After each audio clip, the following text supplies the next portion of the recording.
Pagi-pagi Ega sudah bangun. Melirik istrinya yang masih terlelap. Ega memandangi wajah manis istrinya. Nampak dia tersenyum kecil. Wajah penuh tekanan itu sebenarnya cantik. Hanya saja kurang terawat. Aku akan membuatmu bahagia, Wulan. Ketulusan hati wanita itu dalam menerimanya kemudian bersedia mencintainya, membuat Ega sungguh jatuh cinta. Dia mencium kening istrinya terlebih dahulu sebelum meninggalkan ranjang untuk ke kamar mandi. Wulan terlihat menggeliat kemudian membuka matanya secara perlahan. Ketika matanya sudah terbuka lebar, Wulan tiba-tiba terkejut. Terduduk dengan mendadak sambil memutar kepala. Ini di mana? Wajahnya tampak kebingungan menatap sekeliling. Dia menoleh cepat ke arah kamar mandi. Mas Ega, serunya. Hai, kamu sudah bangun. Wulan terperangah begitu menyadari sekarang dia sedang berada di mana.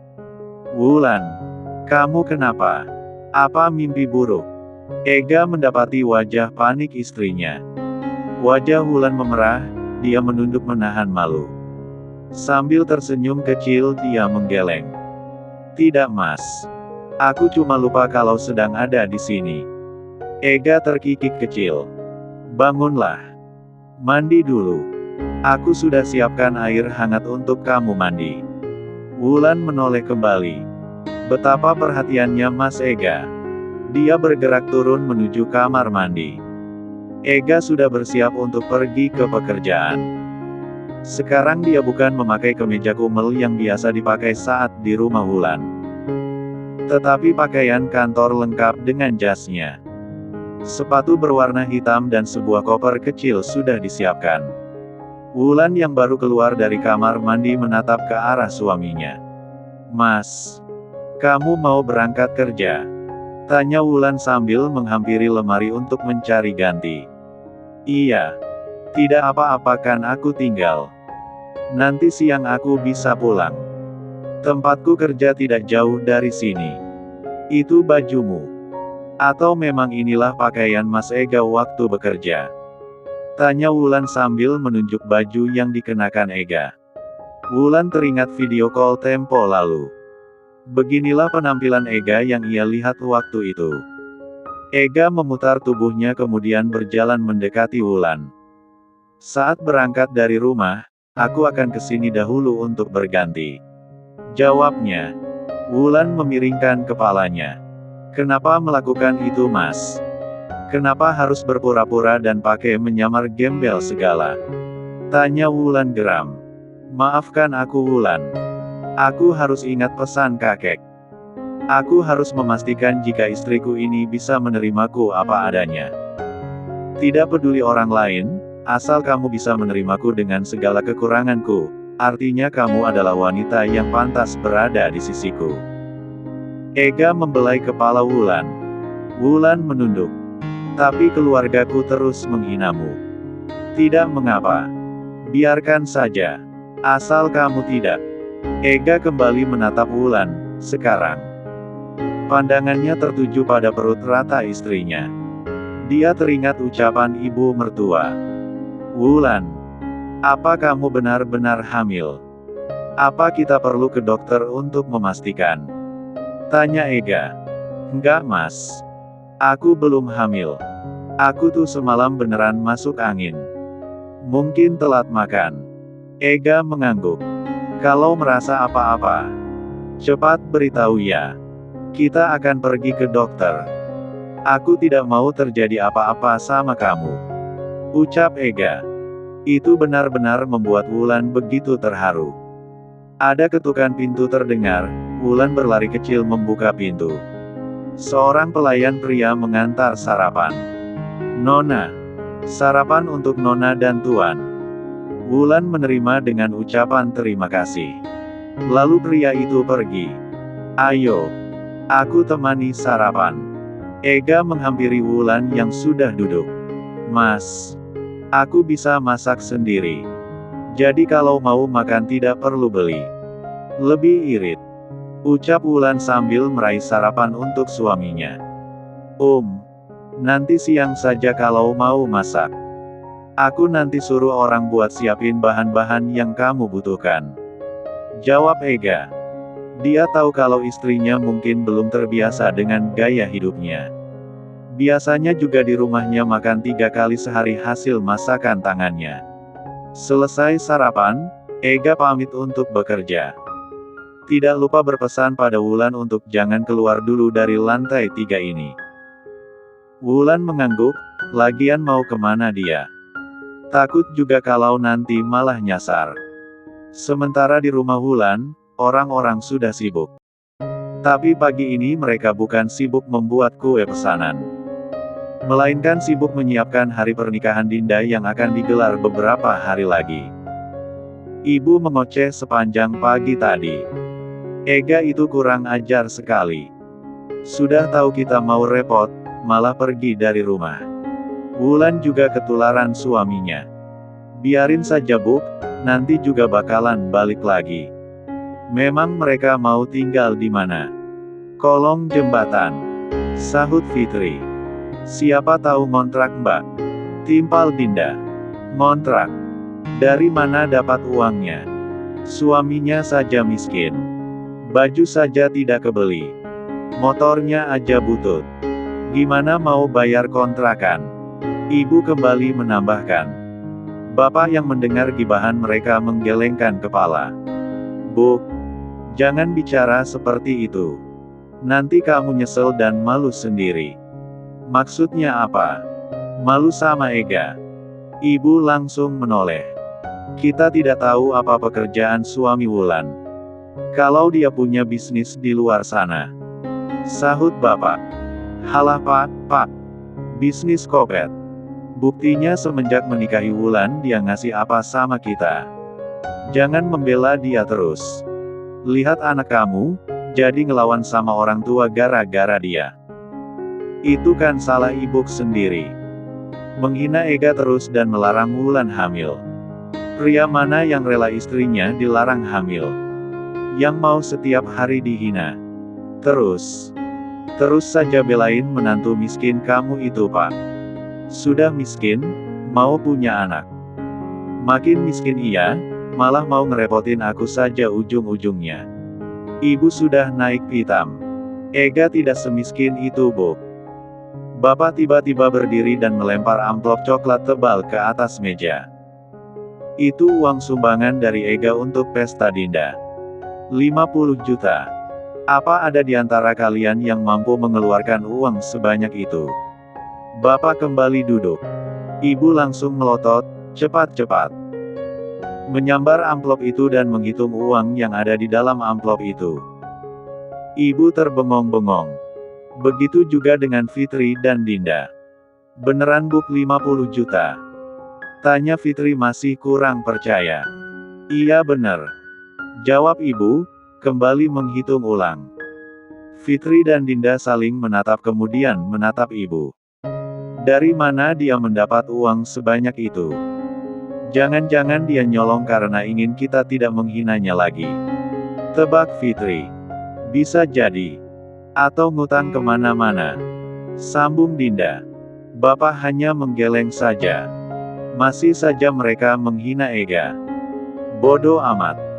Mau maling kek, mau ngutang kek, kebetulan kita memang perlu banyak uang. Sewa pelaminan Dinda saja, uang ini belum cukup. Sahut ibu. Kalau begitu, mobil Mas Farhan tidak jadi disewakan ya Bu.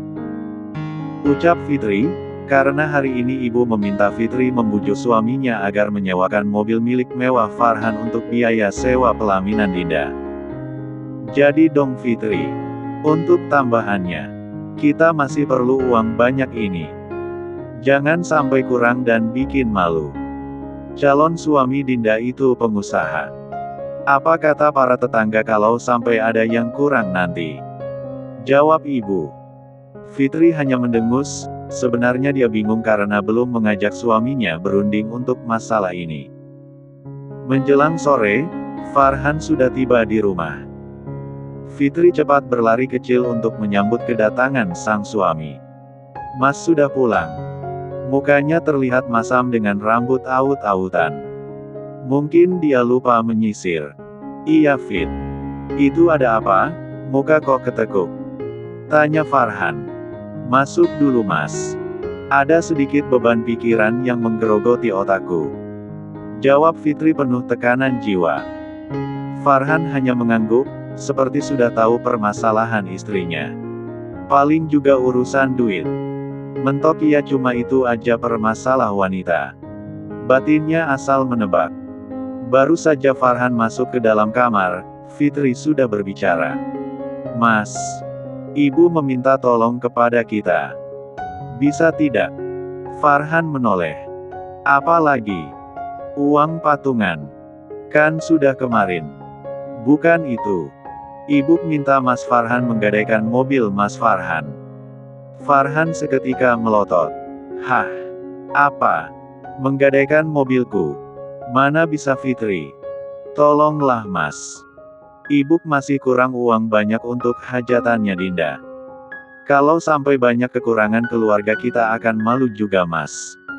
Mas ini menantu kebanggaan ibu. Semua orang tahu kalau Mas ini kerja di kantoran.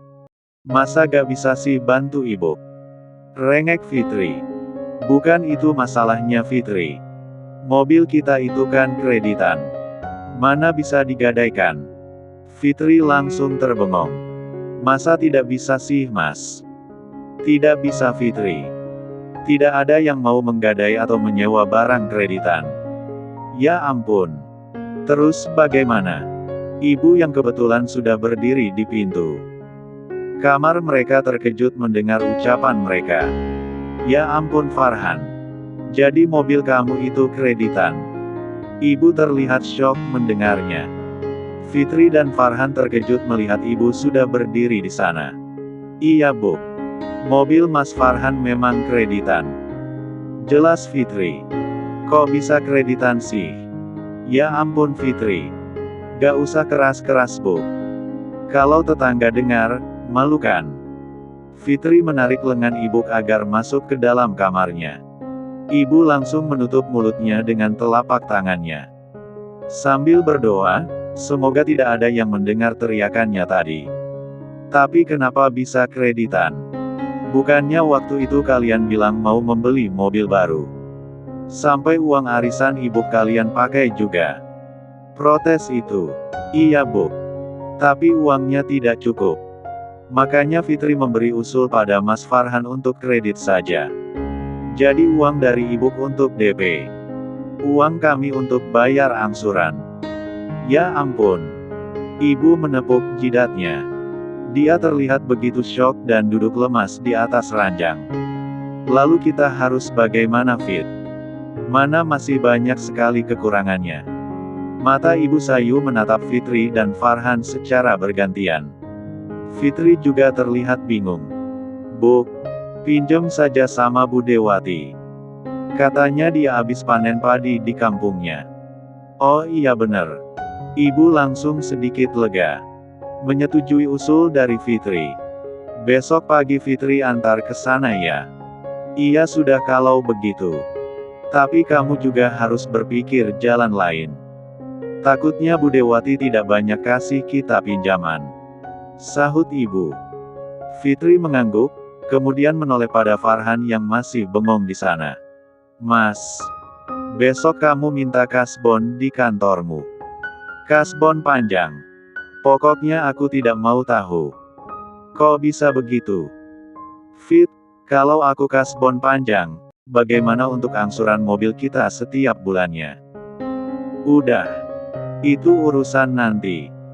Yang penting sekarang ini adalah menyelamatkan nama baik kita dulu. Lagian Mas Farhan masa mau sih kalah sama si Ega itu? Dia itu cuma kuli, tapi bisa menyumbang 50 juta sama ibu. Lah kamu apaan? Kredit mobil, DP masih uang ibu. Nyumbang ke ibu juga cuma 3 juta. Aku juga butuh buat beli perhiasan. Farhan yang notabene pengabut isti, ikatan suami takut istri pun mengiyakan saja. Dengan pasrah mengangguk. Sementara di apartemen, Wulan gelagapan saat terbangun dan menyadari jika ini sudah sore hampir pukul 5. Ya ampun, aku ketiduran. Dia mengucek matanya kemudian mengintip ponsel. Ada beberapa pesan romantis dan Ega. "Siang sayang. Kamu tidur ya?" "Ya ampun," nyenyaknya. Katanya mau masak. "Lupa ya." "Baiklah. Bobo yang pulas. Lupain saja masak. Paling juga kamu kelaparan. Untung aku sudah makan. Kalau tadi pulang untuk makan siang, pasti kecewa." Wulan tertawa-tawa sendiri membaca serentetan pesan dari suaminya. Ega sepertinya sengaja hanya mengirim pesan. Dia sengaja tidak ingin mengganggu tidur siang Wulan. Kenapa bisa keenakan tidur siang sampai bablas? Apa efek kamar ber-AC dengan kasur yang empuk? Wulan malu sendiri. Akhirnya Wulan beranjak, dia membasuh mukanya dan keluar dari kamar menuju dapur. Dia tidak melihat siapapun di sana. Bagaimana mau masak? Dia terlihat bingung. Lalu menghampiri sebuah kulkas di sana.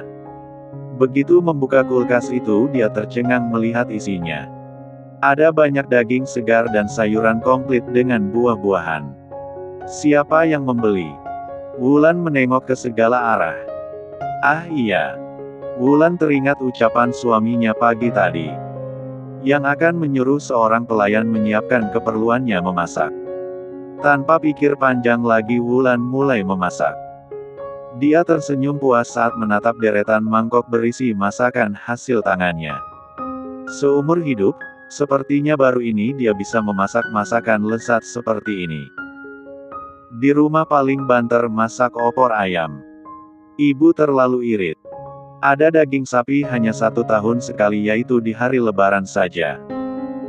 Buah segar tidak pernah Wulan temukan di atas meja makan seperti ini. Puas menatap hidangan yang sudah ia tata rapi itu, Wulan ke kamar untuk mandi. Sebelumnya dia mengirim pesan kepada suaminya. "Jangan makan di luar ya. Wulan sudah masak banyak."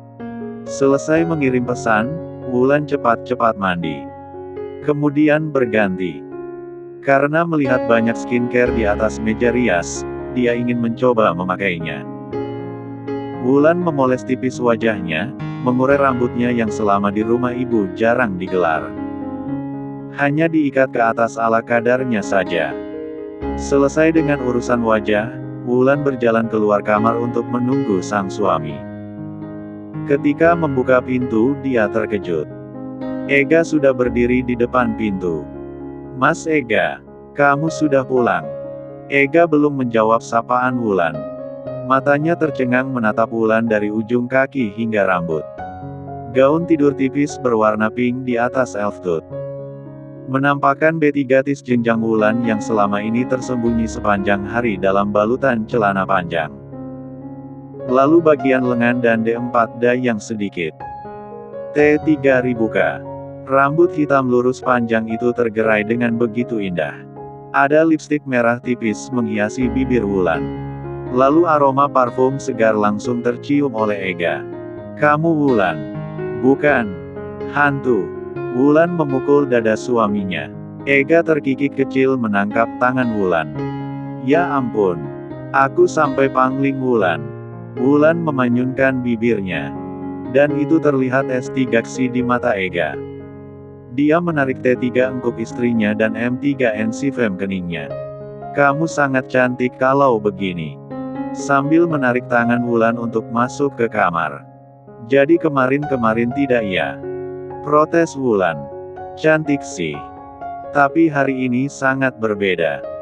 Tapi ngomong-ngomong, baju ini dari mana?" Wulan langsung menoleh tanda heran. "Ya dari lemari itu Mas." "Memang ini baju siapa? Aku pikir Mas yang sengaja nyiapin untuk Wulan." Wulan seketika panik dan ingin membuka bajunya untuk menggantinya. Jangan dilepas." Ega segera menghentikan tangan istrinya. "Semua yang ada di lemari itu memang milikmu sayang. Tapi bukan aku yang menyiapkan. Aku tidak tahu macam-macam pakaian wanita. Jadi aku menyuruh pelayan yang mencarinya dan menyiapkan di lemari itu. Aku meminta mereka menyediakan semua jenis pakaian wanita." Wulan langsung bernafas lega. Dia tadi takut kalau yang dipakainya ternyata milik orang lain.